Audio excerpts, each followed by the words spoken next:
nonsense. What are you whining about? Say thank you. Say, what are you? Half Yemeni and half Yemeni. Where is Yemen in Africa? The Arabian Peninsula. I'm an isle. I might be Arab. This poem by the Yemeni Israeli writer Adi Kaysar invites us to think about the post-colonial concept of Arab Jewishness in relation to Yemeni Jews in Palestine, Israel. In my research, I examined the writings of 20th century Jewish authors of Yemeni descent, and I tried to understand, one, how they position the Yemenis vis-a-vis Arabness and non-Jewish Arabs, and two, the political meanings that these positionings produce. Let's see several examples. I'll jump because I prepared too much. Consider the following passage from a short story by the Yemeni author Mordechai Tabib.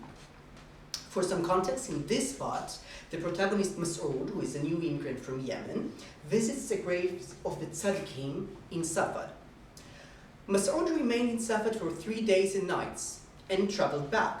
When he was back with Halia and Hadassah, his family welcomed him with great joy. Everyone hugged and kissed the returning pilgrims, saying, Mabruk fi ziyara, hayya fi zayirin. And they answered, Allahu yubarak fikum. So Tabib emphasizes that the Arabic language is inherent to Yemeni Judaism. His characters actually practice Judaism in Arabic. But it goes further than that, actually. Let's look at the following passage from Tabib's first novel, Ke'eser Basadeh, The Grass in the Field. One day, Mori Yahya, who is of course Yemeni, was overloaded with work. Many Ashkenazi and Arab women came to his workshop. The first ones had pots and other kitchen utensils that needed repair.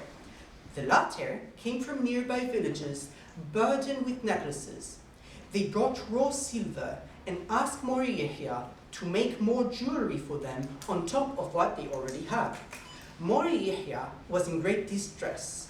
This distress was actually caused by the Hebrew women who were urging him. In this paragraph, the Ashkenazi are portrayed as harder to get along with compared to the Arabs. But what's truly remarkable here is the difference in the request of the women. The Arabs ask Yahya to make jewelry, whereas the Ashkenazi want him to fix their pierced kitchen utensils. In other words, unlike the Ashkenazi customers, the Arab ladies appreciate the artistic abilities of Mori Yahya and the fact that he is able to produce something new and beautiful. Jewish jewelry makers, as you know, enjoyed a great prominence in Yemen, and the Arab women in Palestine endorse this reputation, and it is only through them that this tradition can be perpetuated. We find the more straightforward post-nationalist criticism in the writings of Shalom Medina, born in 1915 in Sana'a. In a 1995 memoir, he narrates the journeys that he undertook as a child with his father and brother through the Yemen, Egypt, and the Corn of Africa. At some point, he encounters an orphan Jewish boy who had been forcibly converted to Islam by virtue of the orphan decree. Medina discloses that this boy later became the Yemeni president Abdel Rahman al-Ariani, and he notes, later on, he studied and became wise. He was then elected to be the president of Yemen. It became a sensational affair in the global media, especially in the Israeli press. However, no one dared thinking that had he remained Jewish and immigrated to Israel, there is no doubt that he would have been sent to remove stones in Israel's mountains. It seems that racism per se does not exist in Islam. You could be a converted Muslim and reach presidency.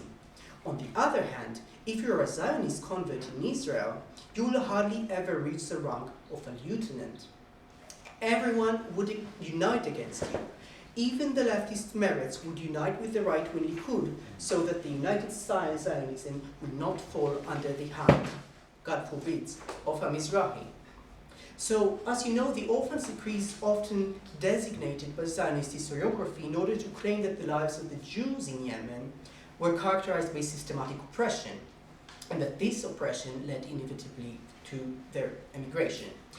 But here, on the other hand, Medina reverses the narrative. is saying that the fate of forced converts in Muslim Yemen could be sometimes better than the fate befalling Jews from Arab countries in Israel. So for a moment, Yemen is the home and Israel the exile. That's it for now.